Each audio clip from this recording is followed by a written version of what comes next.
ஜல்லிக்கட்டுக்கு அனுமதி கிடைக்காவிட்டால் ராஜினாமா செய்ய தயாரா என்று தமிழக காங்கிரஸ் தலைவர் EVKS இளங்கோவன் விடுத்த சவாலுக்கு மத்திய இணையமைச்சர் பொன் ராதாகிருஷ்ணன் விளக்கம் அளித்துள்ளார். நான் ஒன்று பொன் ராதாகிருஷ்ணன் அவர்களிடம் கேட்க விரும்புவது, அரசியலுக்கு அப்பாற்பட்டு நீங்கள் நல்லவர், நேர்மையானவர் என்று எனக்கு மிக நன்றாக தெரியும். ஆகவே ஜல்லிக்கட்டுக்கு பொங்கல் சமயத்தில் அனுமதி கிடைக்காவிட்டால் நீங்கள் பதவியை ராஜினாமா செய்வீர்களா என்று நான் பொன் ராதாகிருஷ்ணனை கேட்க விரும்புகின்றேன். ஏனென்றால் கண்டிப்பாக ஜல்லிக்கட்டு நடக்கும் என்ற உறுதியை அவர் தந்திருந்தார். ஆனால் இப்போது காங்கிரஸ்காரர்கள் போய் சொல்ல வேண்டும், இளங்கோவன் போய் சொல்ல வேண்டும் என்றெல்லாம் சொல்கின்றார்கள்.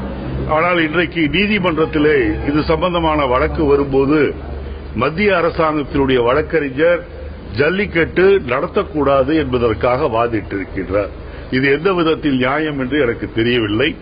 பாரதிய ஜனதாவை பொறுத்தவரையில் இரட்டை வேடம் போடுகின்றார்கள், மக்களை ஏமாற்ற பார்க்கின்றார்கள்.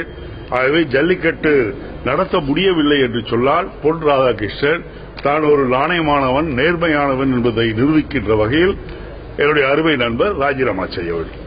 ஆனால் EVKS இளங்கோவன் அவர்கள் வைத்திருக்கக்கூடிய கோரிக்கையை ஏற்றுக்கொள்வதற்கு நான் தயாராக இருக்கின்றேன். முதல் விஷயம்,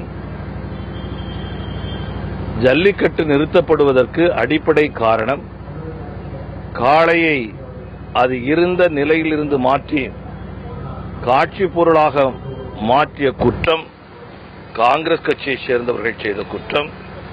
ஜல்லிக்கட்டு தமிழகத்தில் நிறுத்தப்படுவதற்கு அவர்கள்தான் அடிப்படை காரணம் என்பது உலகம் அறிந்த உண்மை.